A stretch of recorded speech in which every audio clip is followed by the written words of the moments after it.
The man you have offended may have died. The woman you have offended may have died. That man of God you have spoken against, that you know in your heart what you are saying is lies. Because of anger, you are deceiving people to leave the church. And things become very bad for you. That man didn't do anything for you. That woman, so go back to that woman, a man, for affirmation. You will be forgiven so that you can start all over again. The more you are going on the wrong path, the more you are going into the pit, the deepest part of the pit. A wrong place cannot lead to the right side. If you are going to Lagos and you enter Kaduna Road, from Kaduna to Katsina, from Katsina to Maiduguri, the more you keep on moving in the wrong direction, the farther you are away from the right path. Where you are going is not far. You have to go back for affirmation and restitution and face the path God wants you to face. You have gone to camp with the people against the church of God. Anything you do against the church of God or man of God, you are doing it against God. And any path you take, when you are doing it, you are going to the wrong path. The wrong path will only lead you to a wrong direction. It does not lead to right place. Peter came back and God gave him the same grace and opportunity so that he can be restituted. Judas has pride and he died. The same thing Judas did is the same thing that Peter did. One died in his sin and went to hell. But the one that came back for restitution and for affirmation is the one that have the grace. There was no place in the Bible that Bible said Jesus gave Judas opportunities. Had it been Judas came out and forgive himself, yes, I sold you out, mercy. The same opportunity that Jesus gave Peter, he would have given it to Judas. Because Jesus Christ came back. Had it been he did not kill himself, he's alive, Jesus would have gone to him and forgive him. But he died. He went on the wrong path and he died on the wrong path. You have taken the wrong path. You know the path you have fallen before was right. But because of somebody insult you or you felt bad, and you know in your mind the church you are destroying is the church of God. And at the end, you started mocking the place of God. Say, I'm a chosen. And you are laughing. And that moment, opportunity you had before, close.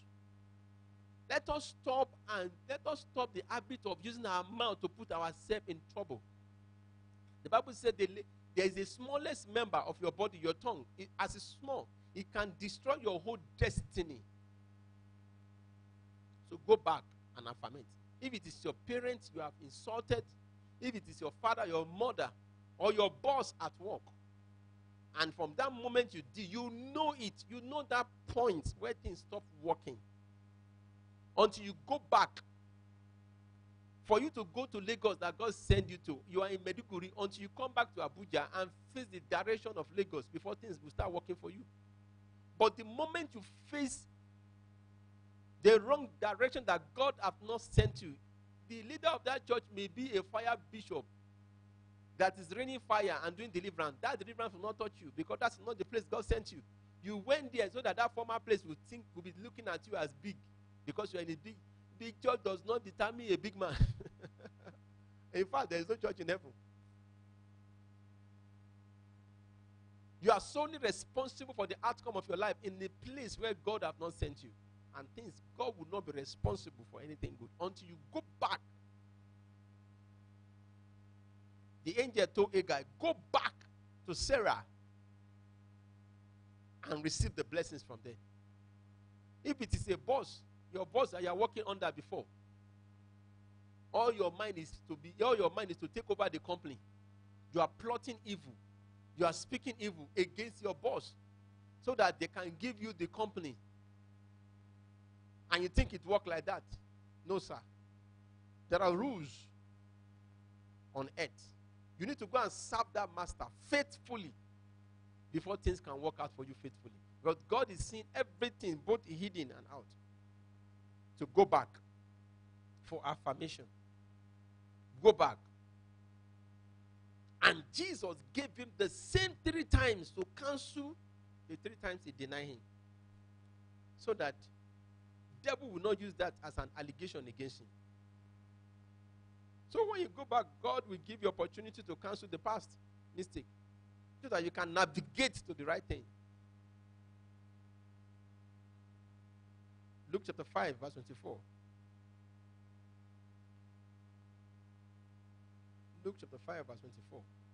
He said, but that ye may know that the Son of Man had power upon the earth to forgive and to retain sin. So Jesus has power to forgive you and is alive.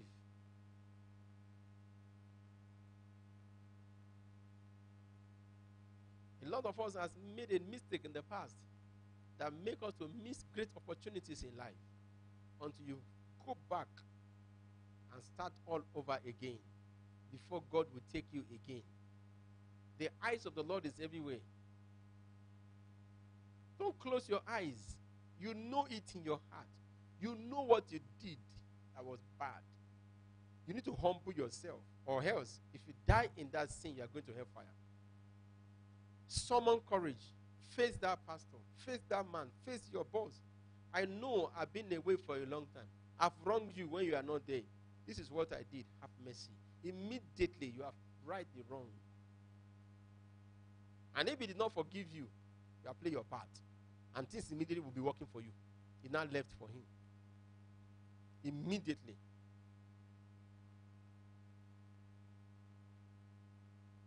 Go and realign back to God. You know God is calling to ministry, but you don't want to go because you are thinking, who will take care of you? Is God blind?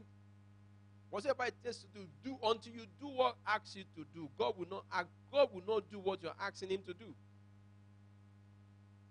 Jesus asked him, son of David. He said, Simon, son of Jonah, do you love me? And he said, yes, feed my sheep. Jesus wants his sheep that is left behind to be fed. Jesus told Peter again, in agreement with him, I want my sheep to be fed. And why is God giving you a new opportunities? The reason why God is giving you a new opportunity of affirmation so that you can be useful for him.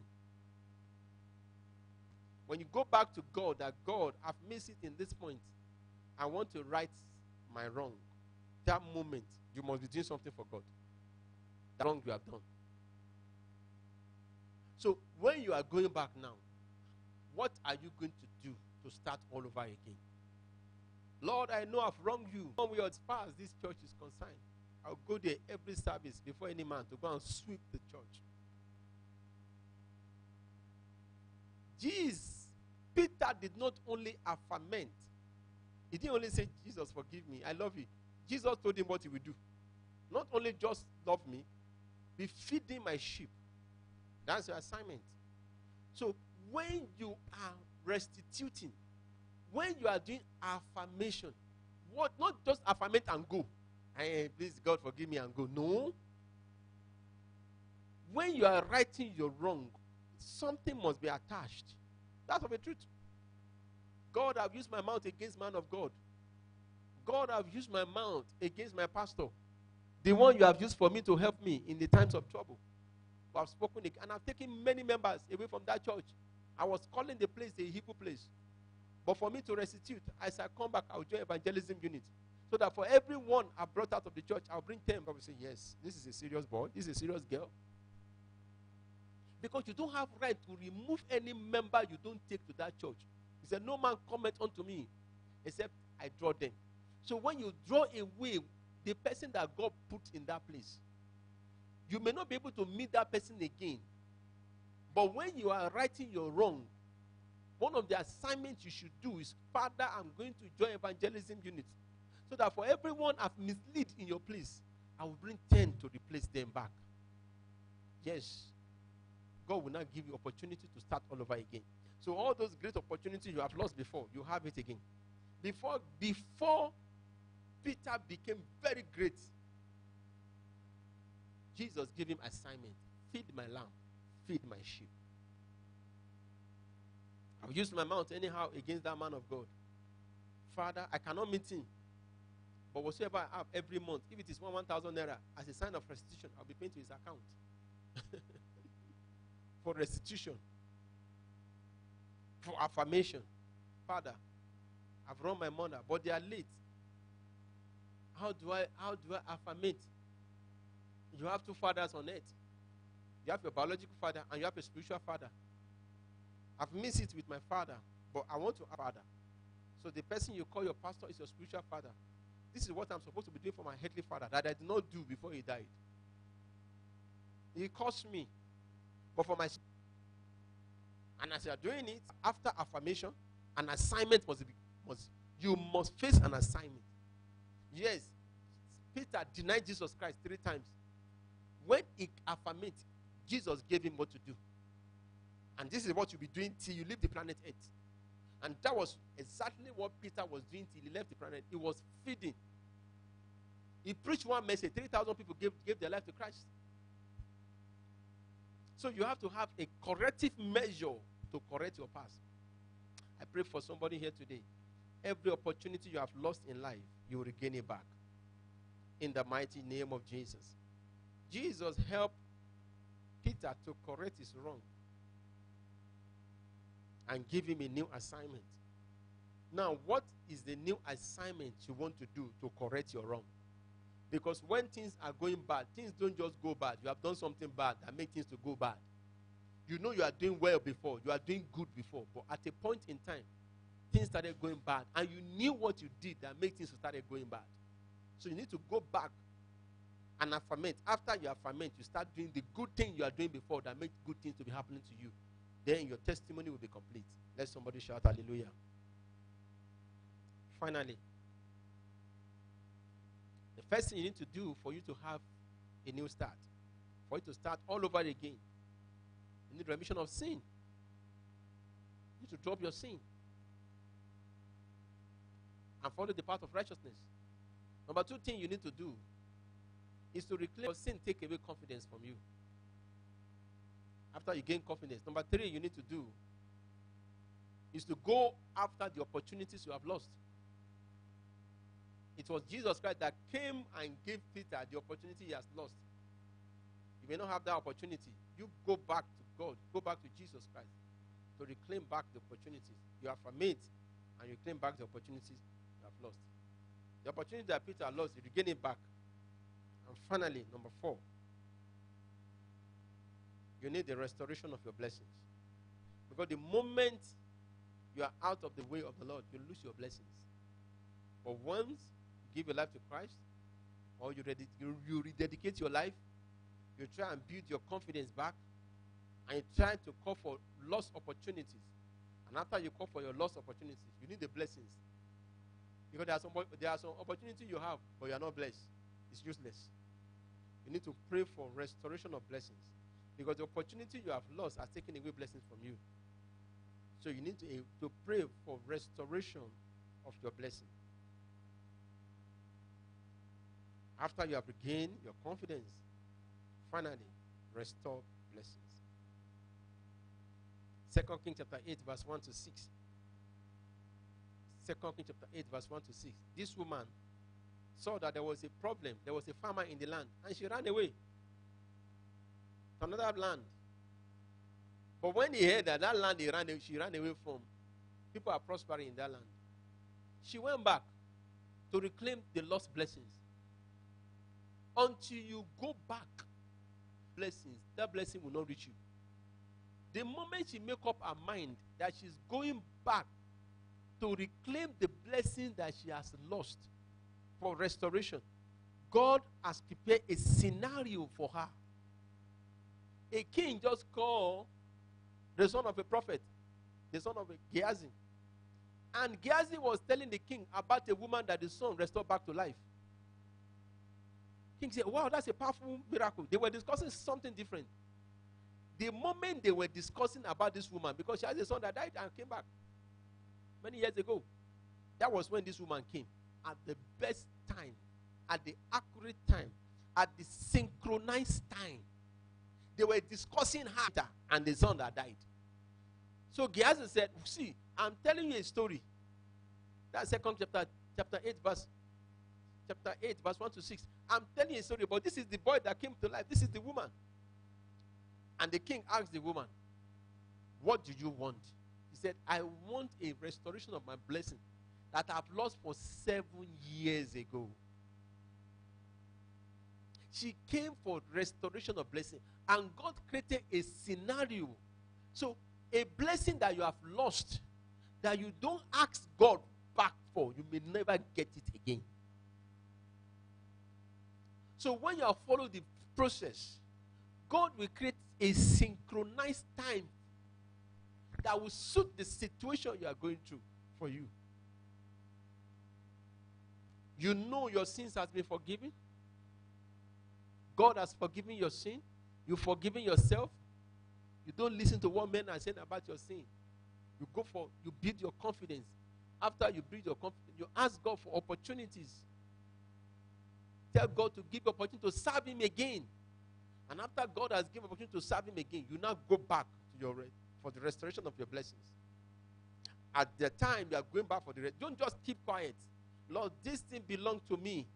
It's because of sin I lost it. Lord, I want it back. What did the king say? The king he called one of his servants and said, go and restore back to that woman everything she has lost for the past 7 years. I love that. So when you are claiming your restoration of blessings, and God sees that you're fulfilling these 3 parts, God will create a scenario, a situation that will bring back your blessings that you have left behind. So God is able to restore all your past blessings. Every blessing that falls from your hand does not leave the hand of God. I want you to hear this very well all over the world. Every blessing that fell from your hand does not leave God's hands. It's not in the hand of Satan. You may have dropped it, but God did not drop it. You may have dropped your blessing because of anger and arrogance, of fear. As you drop it, the blessing that God gives you, God collects it back. It's in the hand of God. It's not in the hand of Satan. Say, the eyes of the Lord are everywhere. So every opportunity that drops your hand is in the hand of God. So you have to continue to walk in faith, and you get it back. God sees every grains of your hair.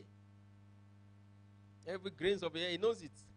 When one grain fell from your hair, God knows it. How much more the opportunity that fell from your hand? Luke chapter 12, verse 7.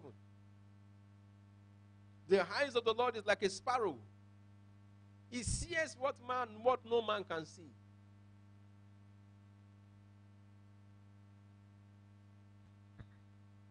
God knows it. Luke 12:7. Say, but even the very hairs of your head are all numbered. So fear not, therefore, ye are of more value than many sparrows. So every grains that fell in your head, the number of the grains in your head, nobody can count it, but God knows the number. So when bad things are happening to you, God is aware. God just wants you to go back and restitute. You cannot break the process. Any blessing that is yours is yours. You are the one delaying it. Remember, no one claim the blessing that is written in your name.